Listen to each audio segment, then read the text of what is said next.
single parent from the time my kids were 8 and 6 years old, and blessed with the associations that I was able to raise them in terms of what they do.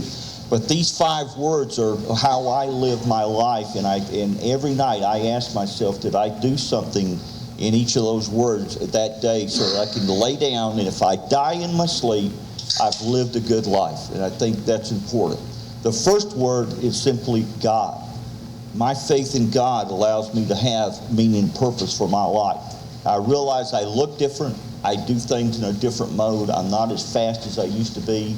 For those of you that run, I was in track and field. My best mile time was 4:06 in college.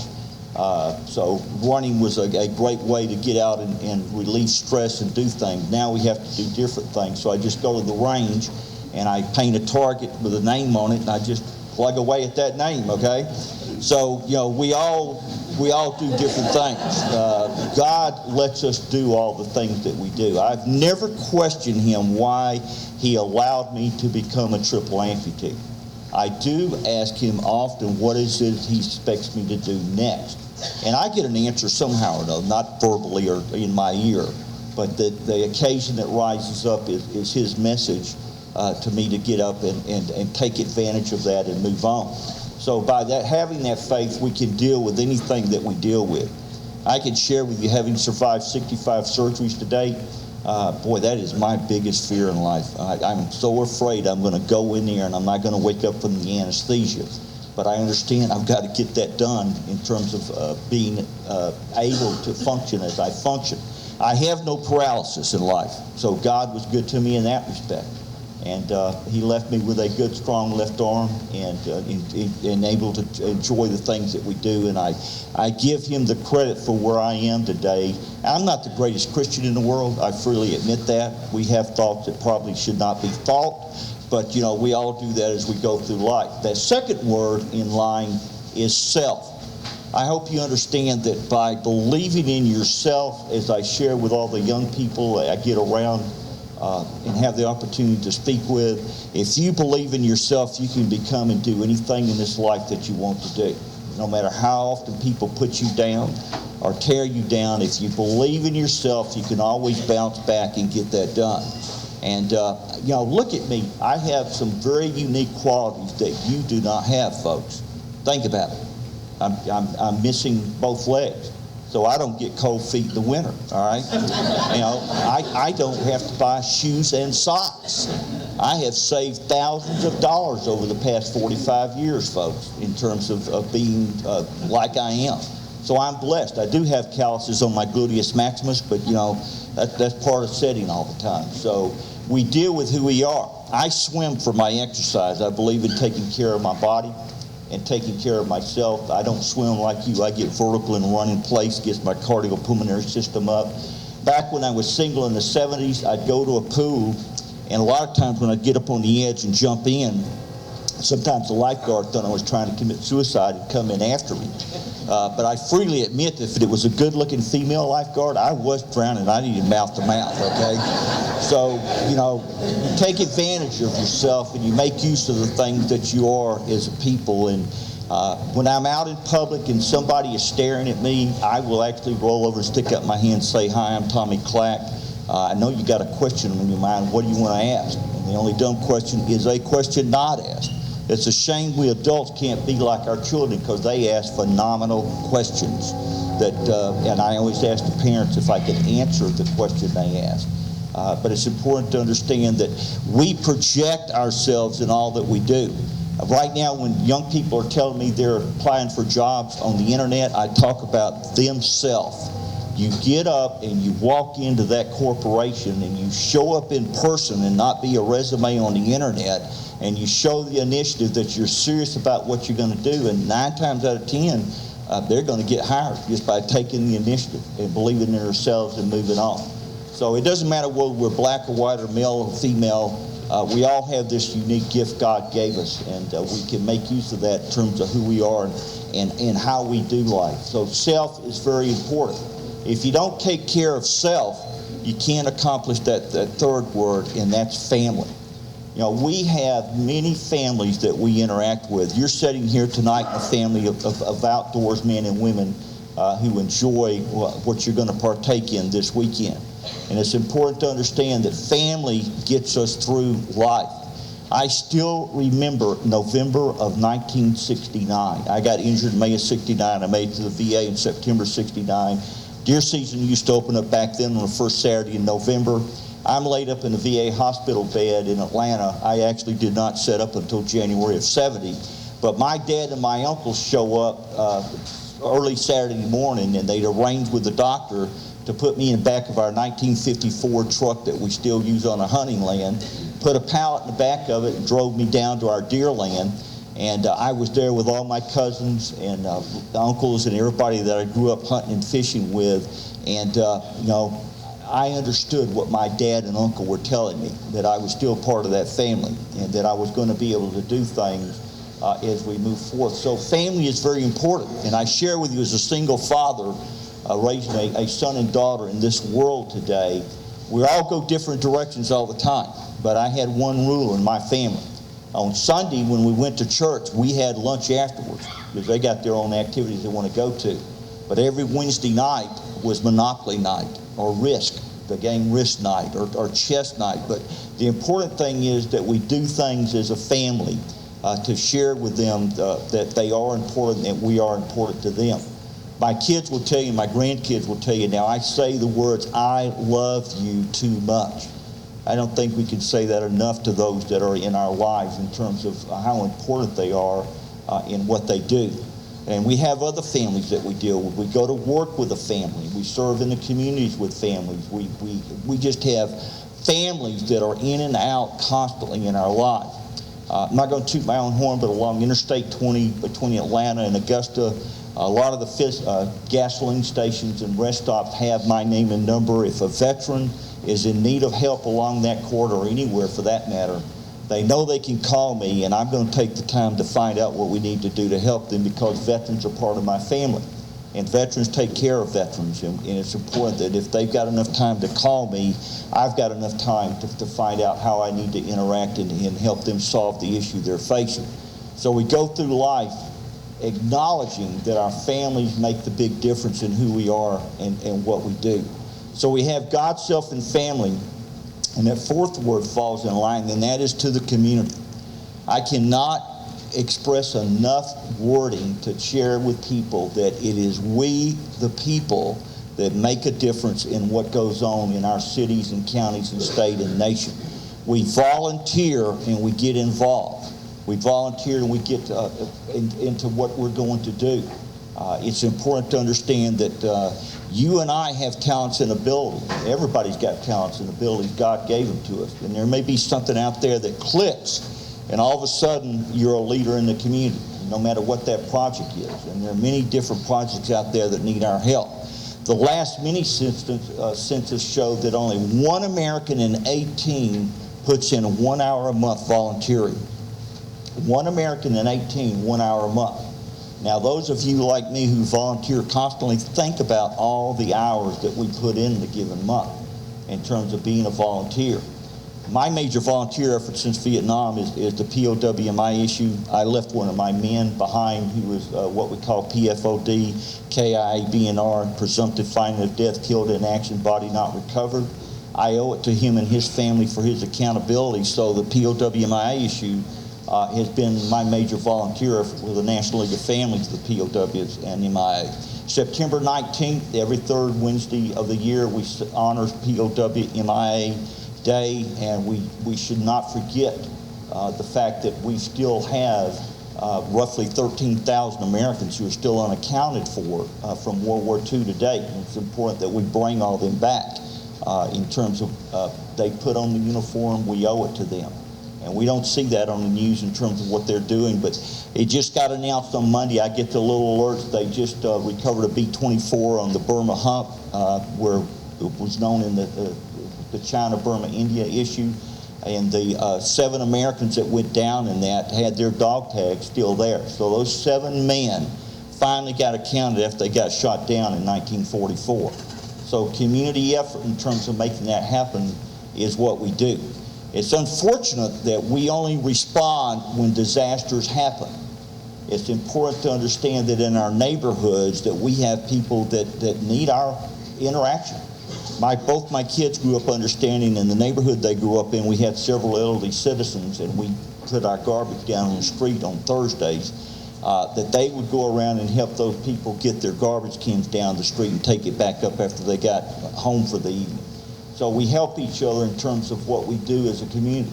It is so tragic in America that we learn that our neighbor four houses down from us died a week ago, and the only reason somebody broke into the house is the smell. That is so tragic that we don't understand what's going on in our own community.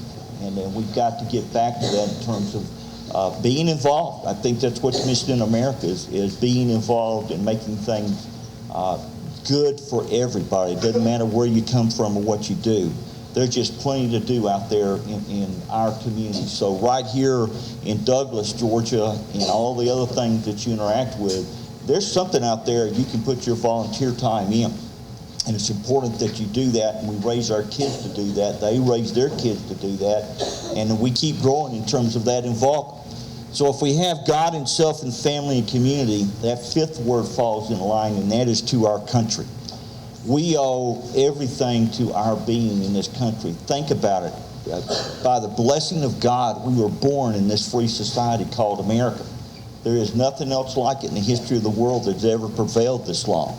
And regardless of what certain people in Washington, D.C. say about us, we are an exceptional nation, folks. There's something good about us, and we're seeing on the world stage today what's happening with America not being involved. No, we're not the policemen of the world, but there is a certain respect and knowledge that goes out there that America's going to do the right thing. And Winston Churchill said it best in 1939, before America got involved in World War II. He and Roosevelt were talking about America getting involved, and they left their meeting, and Churchill made the comment, you know, America will always do the right thing. It's just sometimes it takes them a while to figure out what is right. And we are known around the world for helping everybody else in terms of what we do and how we do it. You think about Katrina coming through in New Orleans, Louisiana. I know for a fact that there were no foreign countries that came to the aid of America during that. But we're always there when disaster happens anywhere else in this world. That is who we are as a country. And part of that issue is the fact that everybody in this country has a say-so. We do that by going to the polls, folks. Voting in every issue that we have an opportunity to vote determines our future. I trust you understand that in America, we have a total of 545 people that determine how you and I do what we do. We have 100 senators, 435 representatives, 9 Supreme Court justices, and a president. Everything in our lives is determined by those individuals. We need to be involved and vote our convictions in terms of who we are. And I share with you, I'm not a Democrat or Republican. I vote what I call freedom first. That's the person that's going to ensure my Second Amendment, my First Amendment rights, and I'm a big believer in the 10th Amendment in terms of states' rights. But it's important that we go to the polls. It is not Oklahoma City bombings. It is not confronting policemen and law enforcement and first responders. It is going to the polls to elect the people that we believe in. And understand, nobody that we vote for is going to support everything that you believe in. We can't be single issue oriented. We can't be focused on a tunnel. We've got to look at the broader picture in terms of what the future brings. And we need to raise our kids that way. My son and daughter did the proper thing when they turned 18.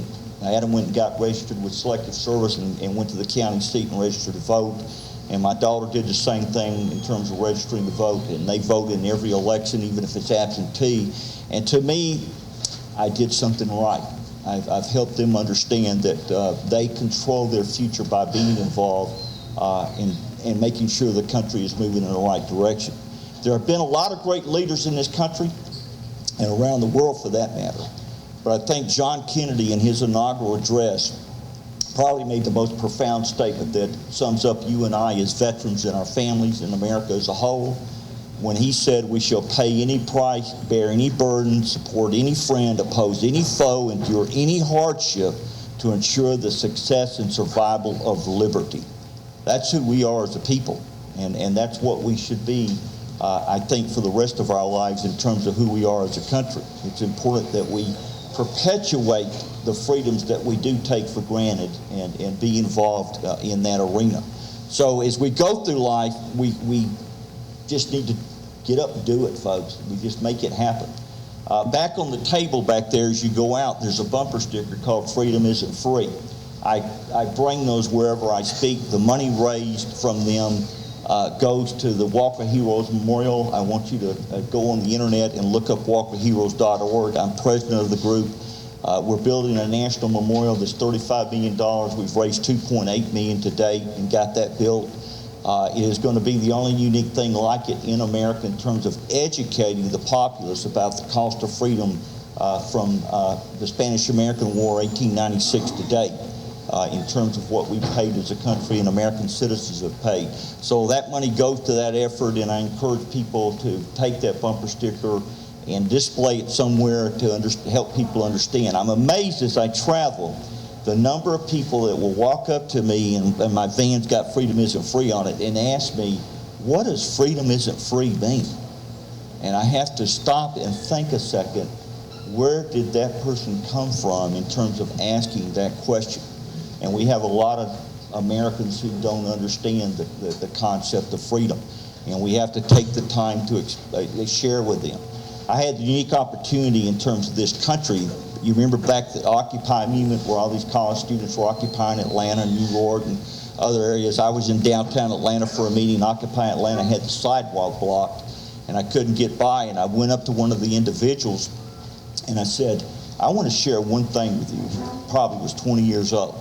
I said, my son is serving in harm's way right now, as are millions of American sons and daughters right now around the world, so that you can sit here and do your thing and show the world how dumb you really are. Went right over his head. He had no idea what I was saying, okay? But the thing is, that's one of our rights as Americans, to get out and disagree. Unfortunately, it goes too far in many occasions, but it's important that it is an opportunity. And my favorite quote in life I share with you was made by John Ruskin, who wrote essays back during the Depression days. He wrote one essay on volunteerism, and in that essay is one line that really sums up everything that you and I are as a people. That one line simply says, man's greatest reward for his toil is not what he gets for it, but what he becomes by it. And I share with you, we may not be captain of the team. We may not be the general of the army. But everything that we do in life allows us to become more than we were before. I'm a sincere believer that God allowed me to become a triple amputee to be a better person. I'm down here tonight meeting you friends. That's another opportunity that's going to help me become a better person.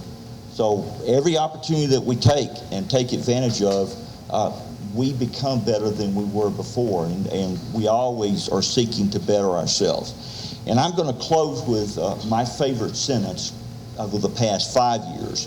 I was told I could keep you here to 10 o'clock tonight, but I understand the mind can only endure as much as the rear end can stand, so about that time to go. But where I use the word white in this sentence, you can substitute the word black, Hispanic, American Indian, Asian American, whatever. But it is everything that my government does not like about me as a veteran and citizen of America.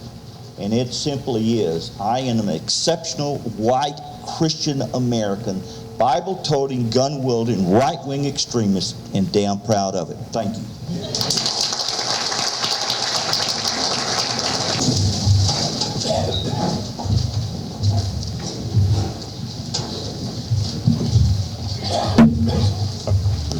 I appreciate those comments, and just as a showing of our token of our appreciation to you, we'd like to give you this basket here, and also too another little thing. Here's a little bit of dineros there, and we appreciate you, and we look forward to seeing you get around campus somewhere. Thank you.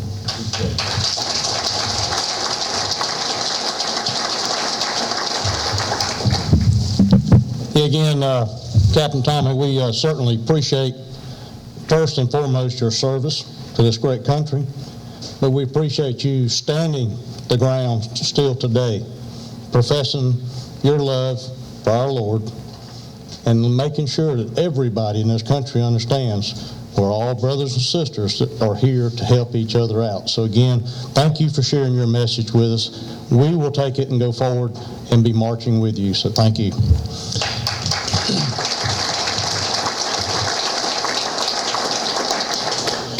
We're getting fairly close to the end of our ceremonies here tonight. I have one other special guest that will be coming up to share some message with you. I'm not going to steal any of his thunder, but we're partners for the same reason here tonight. I want to share one little quick tidbit with you. Ladies and gentlemen, we lose 6,000 acres of wildlife habitat in this country every day. 6,000 acres. That's the size of Yellowstone National Park. That's an awful lot of land. We as hunters and fishermen pay 80% of the sport that we love. We pay 80% of all conservation, hunting, and fishing that goes on in this country. No other organization out here can say that their participants does that but us. We've partnered up, Georgia Hunting and Fishing Federation, National Wild Turkey Federation, Ducks Unlimited, Pheasants Forever. We have partnered up with a new initiative called Save the Habitat, Save the Hunt. Because if we don't save the habitat, we're not going to have the hunt. And if we don't hunt, there's no reason for us to worry about the habitat either. They go hand in hand. So again, thank you for being here tonight. Again, your silent auction items and your raffle over there, it's going to stay right here to help your shooting teams. So don't rush over there, because please, we need to give Mr. Reggie that's fixing to come up the respect. But it's closed out, so you ain't got to worry about anybody else outbidding you anymore. You get ready, though, after Mr. Reggie gets through, you can come over and see the ladies over there, and they'll help you out. And then Miss Georgia will help us in the back there, take care of the door prizes. So again, I appreciate you coming out. And at this time now, I have the pleasure and the privilege to get Mr. Reggie Dickey, Georgia Hunting and Fishing Federation, to come up.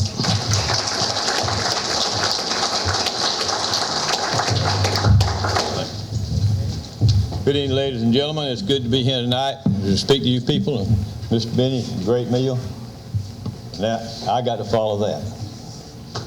It's a great speech, very great lesson. And I can tell your heart was in it. And he's right, ladies and gentlemen. The problem with our country today is there's two books that is neither read nor studied as much as they need to be. And in that order, one is the Bible. It will save your soul from sin. It will make you a better person. The other one is the Constitution. It will help you keep your country free. Because if you don't know what your rights are, I have no problem taking them. And that's what's happened to our country today. The reason we're in the shape we're in this country today is because of the gross decline in morals in this country. If you don't believe that, go to Walmart and listen how kids talk to their parents.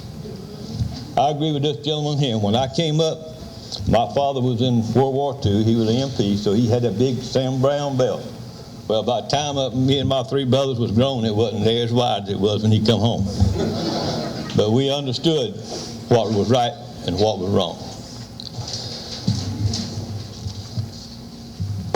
I don't even want to know how many people in here voted in the last primary. So I wouldn't want anybody to be embarrassed. We have people who fought and died for that privilege. In other countries, you see on the news where people die for trying to vote. In this country, you don't have to suffer that way. You can just go vote. I have heard many people say, I'm not going to vote because I don't like either person. Well, in our country, when you don't vote, you voted. You voted for the winner. You are saying, I'm willing to be governed by somebody dumber than I am. So if you have to hold your nose to vote, which sometimes we have to do, because you always pick the lesser of the two evils, but get out and vote. Get a voice in your government. Get a voice in what's going on in your country. Learn what your rights are. You can ask people, and I've done this, just getting out of high school, and some in college, how many articles in the Constitution? They ain't got a clue. How many amendments in the Bill of Rights? Same thing. How many people here, don't raise your hand, please, know who your representative or senator is in the state? Do you know who your representative or senator is in Congress? That's the problem in this country. Don't just be a voter, be an informed voter. Find out who you're voting for, what they stand for. And I guarantee you our country will be in better shape when the citizens, as Mr. Clark just told us, get involved back in the government and in our rights. And not only just in our government, it has now reached a point, and Mr. Daniel can back me up, if you don't get involved in the legislators end of your hunting and fishing rights, you're going to lose them.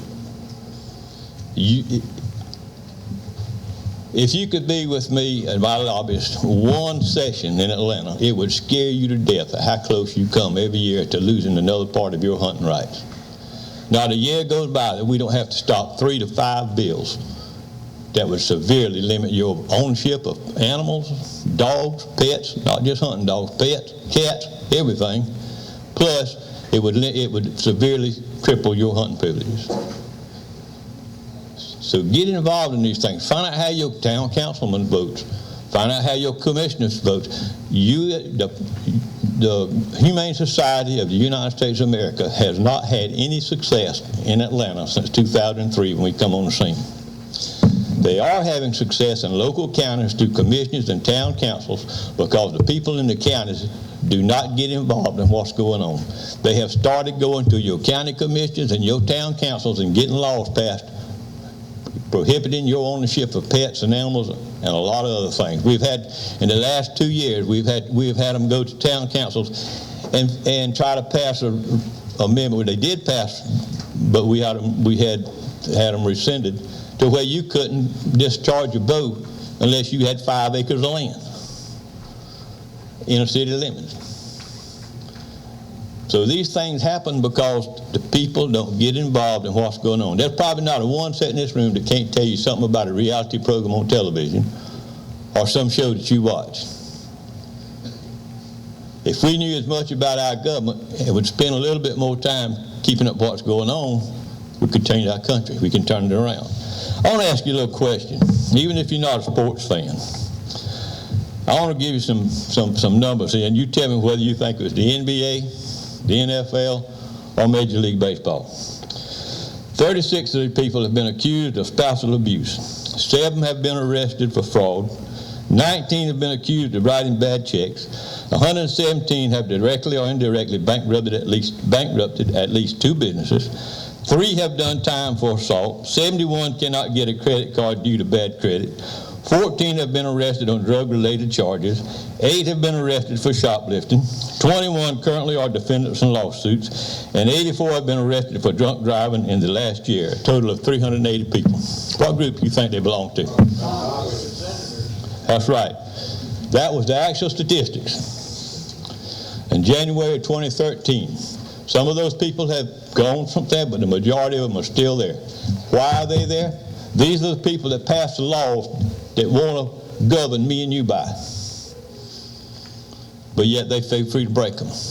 Man can overcome adversity. We can overcome crises. But it's very hard for a man to overcome power when it's given to him. It will corrupt a lot of people. So it is up to us to keep them and hold them accountable. So keep that in mind when you go to vote. You know, we're talking about guns. You always hear on TV how bad guns are. Well, we just passed a bill in Georgia, and if it would have worked like they said it was going to be, most of us would probably be dead today. But it didn't, because people who have carry permits are not the ones committing the crimes. But I want to give you another statistic. This is on doctors. The number of physicians in the U.S. is 700,000. Accidental deaths caused by physicians per year are 120,000. Accidental deaths per physician is 0.171. These statistics are the courtesy of the Department of Health and Human Services. Gun owners, the number of gun owners in the United States is 80 million. The number of accidental gun deaths per year, all age groups, is 1,500. All age groups. The number of accidental deaths per gun owner is .00018.